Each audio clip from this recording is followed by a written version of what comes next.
नमस्कार, मैं हूं धर्मेंद्र। आप देख रहे हैं ऑनलाइन न्यूज इंडिया।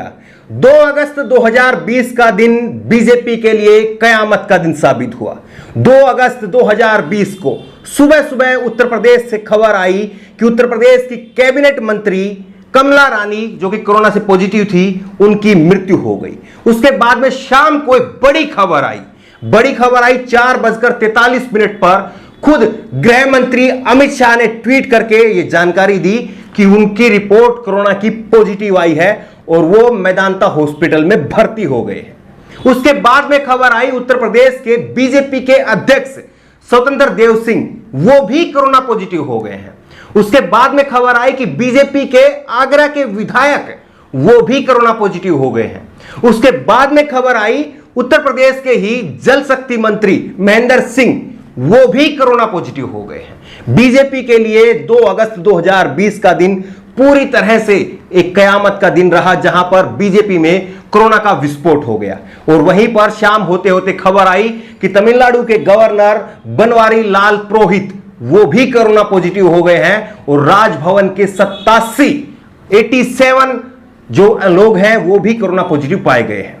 बड़ी भयानक खबर जो है वो कोरोना बीमारी को लेकर के, कोरोना महामारी को लेकर के लगातार सामने आ रही है। और खुद गृह मंत्री अमित शाह का कोरोना पॉजिटिव हो जाना एक बहुत बड़ा संकेत है कि कोरोना जो है वो किस लेवल पर पहुंच चुका है और किस लेवल पर पहुंच करके कोरोना जो है वो मार कर रहा है, कोरोना फैल रहा है। ये पूरी तरह से साफ साफ नजर आ रहा है। लेकिन सबसे बड़ी खबर, इन सारी खबरों के बीच में खबर यह है कि 29 जुलाई को बुधवार को, यानी कि 2 अगस्त से 3 दिन पहले 29 जुलाई बुधवार को प्रधानमंत्री नरेंद्र मोदी के साथ में कैबिनेट के मीटिंग में अमित शाह वहां पर प्रधानमंत्री नरेंद्र मोदी के साथ मौजूद थे। और एक बगल में अमित शाह जी बैठे हैं। आप ये तस्वीर देखिए कि एक बगल में अमित शाह जी बैठे हैं नरेंद्र मोदी के, और एक बगल में राजनाथ सिंह बैठे हैं, और बीच में प्रधानमंत्री नरेंद्र मोदी बैठे हैं। ये 29 जुलाई की जो है ये तस्वीर है। और 2 अगस्त को शाम को खबर आती है, खुद गृह मंत्री अमित शाह जो है वो ट्वीट करते हैं कि वो खुद कोरोना पॉजिटिव हो गए हैं। तो ऐसे में सबसे बड़ा सवाल अब प्रधानमंत्री नरेंद्र मोदी से पूछा जाएगा कि 3 दिन पहले जब उनके साथ में वो मीटिंग में थे, और इस तस्वीर में आप गौर से देखिए कि इस तस्वीर में अमित शाह जी ने अपना मास्क भी नहीं लगा रखा है, वो बगैर मास्क के बैठे हैं। मास्क जो है उनका उन्होंने नीचे किया हुआ है। उनकी जो तमाम फोटो है वो वायरल हो रही है। तमाम मीटिंग में अमित शाह जो है वो इसी तरह से नजर आते थे, बगैर मास्क के जो है वो ज्यादातर अमित शाह को देखा गया सार्वजनिक मीटिंग में। लेकिन अब अमित शाह जो है वो खुद कोरोना पॉजिटिव हो गए हैं और गुरुग्राम के मेदांता हॉस्पिटल में वो एडमिट है। सबसे बड़ा सवाल यह है कि वो दिल्ली में थे, तो दिल्ली में एम्स हॉस्पिटल को, सरकारी हॉस्पिटल को छोड़ करके वो मेदांता के प्राइवेट हॉस्पिटल में, जो कि एक अच्छा खासा महंगा हॉस्पिटल है जिसमें आम व्यक्ति की पहुंच नहीं होती है, वहां पर अमित शाह को भर्ती कराया गया है। तो सरकारी हॉस्पिटल की हालत क्या है, सरकारी व्यवस्थाओं की हालत क्या है, ये खुद अमित शाह ने उनकी पोल खोल दी है। लेकिन सवाल यह भी है कि क्या प्रधानमंत्री नरेंद्र मोदी जी अपने आप को क्वारंटीन करेंगे, क्योंकि 3 दिन पहले वो अमित शाह जी के साथ में थे, तो क्या वो अपने आप को क्वारंटीन करेंगे, एक सवाल यह है। और क्या वो 5 अगस्त को होने वाले जो भूमि पूजन का जो शिलान्यास है, क्या उसका दौरा जो है वो रद्द करेंगे। लेकिन एक ट्वीट और वायरल हो रहा है, और वो ट्वीट किसी और का नहीं, खुद भाजपा की नेता बबीता फोगाट का है। बबीता फोगाट का ये ट्वीट जो है वो वायरल हो रहा है। इन्होंने ट्वीट किया था कोरोना के शुरुआती दौर में, और इन्होंने ट्वीट करते हुए कहा था कि तुम्हारे वहां फैला होगा चमगादड़ों से, हमारे यहां तो जो जाहिल शुअर हैं उनकी वजह से कोरोना फैला है। तो ऐसे में क्या आज जिस तरह से कोरोना का विस्फोट हुआ है बीजेपी के अंदर, और जिस तरह से अमित शाह जी खुद कई मीटिंगों का हिस्सा रहे हैं और ना जाने उनकी वजह से कितने लोगों को कोरोना फैल गया होगा, तो क्या बबीता फोगाट जो कि बीजेपी के नेता हैं वो अमित शाह को भी जाहिल शुअर कह करके आज संबोधित करेंगी?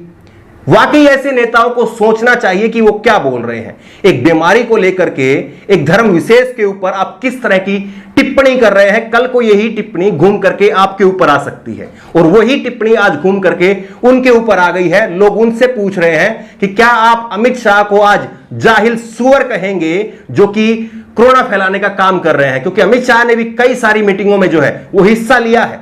पिछले लगातार जो है कल तक जो है वो मीटिंगों में लगातार हिस्सा लेते रहे हैं। आज उनको लक्षण दिखाई दिए, उसके बाद में उन्होंने जो है वो अपनी टेस्ट रिपोर्ट कराई। लेकिन सवाल ये उठता है, ना आरोग्य सेतु ऐप काम आया, ना भाभी जी के पापड़ काम आए, ना प्रज्ञा सिंह ठाकुर का हनुमान चालीसा काम आया, ना जो बीजेपी के बंगाल बीजेपी के जो अध्यक्ष हैं दिलीप घोष, उनका जो गोमूत्र का जो फॉर्मूला था, गाय के गोमूत्र का जो फॉर्मूला था, ना वो काम आया। तमाम बीजेपी के जो टोटके थे, नेताओं के जो टोटके थे, वो धराशायी हो गए। यकीनी तौर पर यह एक बीमारी है और इसको हमें बीमारी के तौर पर लेना चाहिए था।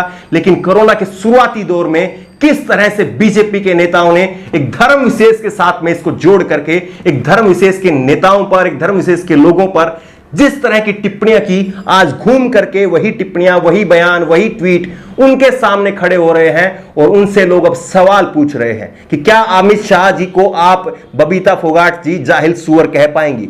लेकिन बीजेपी में एक ये ट्रेंड है कि आप इस तरह का बयान दीजिए, इस तरह का जो है जो निचले स्तर की जो है वो बयानबाजी करिए और आपको पद मिलेगा।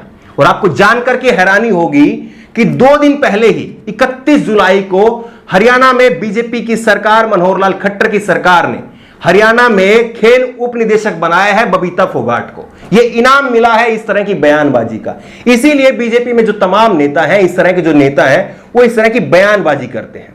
लेकिन सवाल यह उठ रहा है कि लगातार जिस तरह से अमित शाह जी गृह मंत्री हैं, बीजेपी के जो अध्यक्ष हैं वो खुद हैं, बीजेपी के आगरा के विधायक हैं, जल शक्ति मंत्री हैं, बीजेपी की एक कैबिनेट की मंत्री की जो है वो मौत हो गई है। इतने बड़े बड़े नेताओं को जो है, और इसी सर्कल में, बीजेपी के सर्कल में और बीजेपी की खास करके उत्तर बीजेपी में किस तरह से जो है वो कोरोना फैल रहा है। तो क्या ऐसे में प्रधानमंत्री नरेंद्र मोदी का 5 तारीख का भूमि पूजन में जाना और वो कार्यक्रम करना, क्या वो उचित है? यह सबसे बड़ा सवाल है। एनडीटीवी के पत्रकार उमा शंकर ने इस पर ट्वीट करते हुए कहा है, बीमारी एक ऐसी चीज है जो पंथ, समुदाय, जात, उम्र, लिंग, पद, विचारधारा, पेशा और कार्यकाल आदि कुछ भी देखकर नहीं आती। इसलिए किसी के बीमार पड़ने पर अगर कोई खुशी मनाता है या तंज कसता है तो मान लीजिए कि वह अत्यंत घृणा से भरा हुआ है और उसका कोई इलाज नहीं होता, वक्त ही उसका इलाज करता है। बिल्कुल पूरी तरह से बीजेपी के नेताओं पर ये उमाशंकर की जो पंक्तियां हैं वो सटीक बैठती है कि किस तरह से बीजेपी के नेताओं ने छिटाकसनी की, जिस तरह से बीजेपी के नेताओं ने टीका टिप्पणी की, निचले स्तर की बयानबाजी की। आज बीजेपी के नेताओं को वो उन्हीं के बयान जो है वो आईना दिखा रहे हैं। पत्रकार अभिसार शर्मा ने भी जो है इसको रिट्वीट करते हुए कहा है कि और दुख की बात यह है कि कोरोना के संकट के दौरान भारतीय समाज ने अपना सबसे बदनुमा चेहरा दिखाया, चाहे मीडिया के जरिए समुदाय विशेष के बाइकआउट का प्रचार करना या पार्टी के नेताओं और अभिनेताओं को कोरोना होने पर खुशी जाहिर करना। बिल्कुल किसी के भी कोरोना होने पर खुशी जाहिर नहीं करनी चाहिए, क्योंकि एक बीमारी है, वो किसी को भी हो सकती है, वो आपको भी हो सकती है, मुझे भी हो सकती है, किसी को भी हो सकती है। और उस बीमारी से बचने के लिए जागरूकता, उसके रोकथाम, यही जो है उसका उपाय है। लेकिन आप अगर सोशल डिस्टेंसिंग नहीं करेंगे तो आप इस बीमारी की चपेट में आ जाएंगे, ये पूरी तरह से साफ है। अब सवाल बीजेपी के इन नेताओं से पूछा जाना चाहिए, अमित शाह जी से पूछा जाना चाहिए, बीजेपी के जो अध्यक्ष हैं उत्तर प्रदेश के स्वतंत्र देव सिंह, उनसे पूछा जाना चाहिए कि क्या वो सोशल डिस्टेंसिंग नहीं कर रहे थे, क्या अपने आप को प्रॉपर तरीके से सैनिटाइज नहीं कर रहे थे। ये तमाम सवाल उनसे पूछे जाना चाहिए। और यह भी सवाल पूछा जाना चाहिए कि इस महामारी के अंदर प्रधानमंत्री नरेंद्र मोदी जी आखिरकार ऐसी जिद क्यों पकड़े हुए हैं कि उनको 5 तारीख का जो कार्यक्रम है वो करना ही करना है। ना जाने 5 तारीख के इस कार्यक्रम के बाद में कितने लोग जो हैं वो अयोध्या से कोरोना पॉजिटिव होकर के निकलेंगे, क्योंकि अयोध्या में इसी से पहले ही 16 पुलिस कर्मियों से लेकर के मुख्य पुजारी तक कोरोना पॉजिटिव हो चुके हैं। तो ऐसे में प्रधानमंत्री जी को जिम्मेदारी दिखाते हुए इस कार्यक्रम को अब वर्चुअली जो है वो करना चाहिए, इंटरनेट के जरिए इसका शिलान्यास करना चाहिए। अगर वो लोगों की हिफाजत चाहते हैं, अगर लोगों की जान की कीमत वो समझते हैं और अगर लोगों की जान को खतरे में डालना चाहते हैं और केवल परसेप्शन की लड़ाई है और अपनी केवल वोटों की जो है वो सियासत को मजबूत करने वाली बात है, तो प्रधानमंत्री जी वहां पर निश्चित तौर पर जाएंगे। लेकिन अगर जनता की हित की बात है तो प्रधानमंत्री जी को निश्चित तौर पर ये वर्चुअली जो है ये करना चाहिए, इंटरनेट के जरिए करना चाहिए। और सबसे पहले तो प्रधानमंत्री जी जब गृह मंत्री जी के साथ में वो मौजूद थे तो उनको अपने आप को क्वारंटीन कर लेना चाहिए, क्योंकि 29 जुलाई की मीटिंग में वो थे और 2 अगस्त को अमित शाह जो है वो कोरोना पॉजिटिव हो जाते हैं, तो नियम यही कहते हैं, जो कोरोना की जो गाइडलाइंस है वो यही कहती हैं कि अगर आप किसी ऐसे व्यक्ति के संपर्क में आए हैं तो आपको निश्चित तौर पर अपने आप को क्वारंटीन कर लिया जाना चाहिए। लेकिन सवाल यही है कि क्या प्रधानमंत्री नरेंद्र मोदी जी इस दौरे को टालते हैं या नहीं? आपकी राय क्या है? क्या वाकई प्रधानमंत्री नरेंद्र मोदी जी को